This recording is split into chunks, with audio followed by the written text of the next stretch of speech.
Hello everybody, Salty Walty is back. I have a match in my Zaku 1 GS. I haven't ran this in a while, so I chose to take it out. Um, it's a Zaku 1, and it uses, some goof equipment, so that automatically makes this thing badass, just because of that. So the Zaku 1 GS stands for Garrett Schmitzer. He was the commander of the Zionic team, Midnight Framer from Zionic Front. Uh, he ended up actually getting really fucked up because of Agar, the pilot of the Mudrock, during his one of his sorties in space, and he ended up not being able to pilot his mobile suit anymore because of the injuries he had sustained. He does eventually get his Zaku 1 modified, if I'm not mistaken, to allow him to pilot it again, and allows him to actually take out or help with defeating of the Mudrock, which is kind of humorous that he's like, "Yo, motherfucker, remember me?" Surprise, bitch. But yeah, so the Zaku 1 GS, the Commander Zaku isn't even all that upgraded. It's more just it's there. The it's essentially a Zaku 2. No, that's the Q type. The the commander, the Zaku 1 commander, really isn't much different from the standard. It's more just they gave it a ever so slightly better reactor and a second shoulder pad. That really is about it. So it pretty much just amounts to the C-type Zaku without the nuclear weaponry and the insides of it that allow for the pilot to survive the nuclear radiation after using the nuke bazooka. Which just looks like a standard Zaku bazooka, but with nuclear warheads in it. So there's that. But yeah, so it's very interesting how Jian got away with that.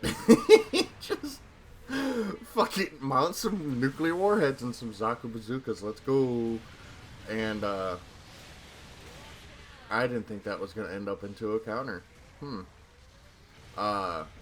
But yeah, the GS, I don't know, it's a Zaku 1. I love myself some Zaku 1s. They're one of my, if not favorites, Xeon mobile suit. Something about a Zaku 1 just makes me smile. I still love the scene from Igloo, and I know most of you have heard this tale about this Zaku 1 from MS Igloo, where two Federation Jim Kaiser are they're landing on this piece of rock, and I don't remember where it is. I think it was Solomon, or just outside of Solomon. And the Zaku 1 comes out from hiding just behind a little ridge and fucking lets loose with his 105 and blows these fuckers away. Just fucking annihilates them. And there wasn't shit those two boys could do. So it just really makes me smile when I see the Zaku 1. Because it's like, it's the weakest mobile suit. It's the weakest combat style mobile suit. And this motherfucker out here pulling some prime LeBron numbers. But yeah, like, something about it. Because it's this poor fucking mobile suit. And this motherfucker has to come out of retirement, because by the time the 1 year war happened, the Zaku 1 was already 5 years old. It was already 5 years old, and it wasn't hard to get. You could be a platoon, just like, hey, you got a Zaku 1, and you could get a Zaku 1.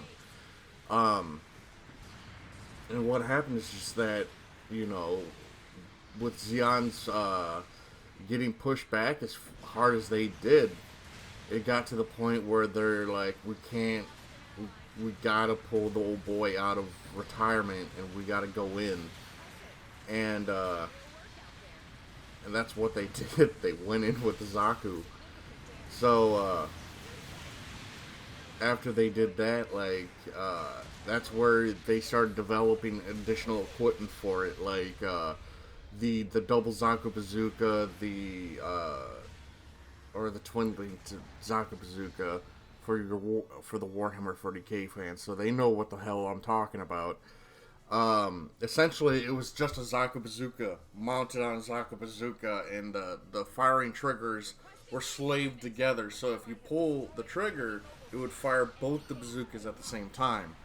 Then you also had upgrades such as the Zaku 1 sniper, the commander type, the and you know, just as the war went on, uh, it just went. So you have like the Midnight Fenrir team. When they started, they're just like, hey, could we get some Zaku ones for Austin? And Austin just said, fuck it, I'm staying with the Zaku ones throughout the war because that's what he felt comfortable with. And hot damn, his Zaku 1 becomes one of the best fucking mobile suits in the game. Because it just becomes such a brick wall, and it has a gym shield.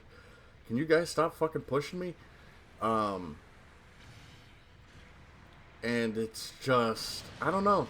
I love my Zaku 1. I really do. By the way, this enemy team, they have another support. They have 2 supports, which this is the reason they're losing. That is the surefire reason why they're losing them. That's not even a joke.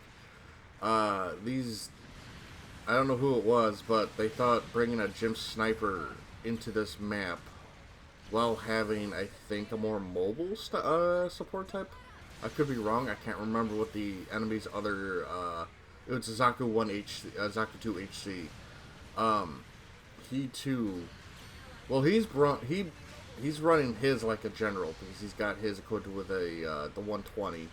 I would have personally brought the 90mm for this map because you're close enough to where the 90mm is going to do just a smidgen more damage because it's faster firing and, you know, has a way better reload speed to it. So yeah, they ended up bringing two support types for whatever fuck reason. Some sniper is there. You can see him whacking on our base because he sure as hell ain't fucking doing anything. And once I spawn back here, he just gives up because he knows. I didn't even see this motherfucker all match, I don't think. I think I killed him once, and then he just stopped. I think this is what he's been doing. He's just been swinging and grenading our base the entire time. But, yeah, so, my Zaku 1 Sniper Urge Zaku 1 is just, I love it. I love my Zaku 1s. But yeah, hope you guys enjoyed the video. Let's take a look at the patrons.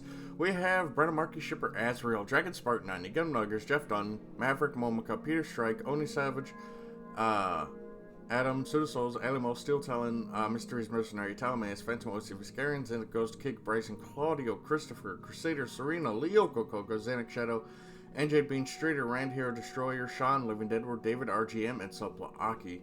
I want to thank you guys for supporting me. It means a lot, and we shall talk to you guys later.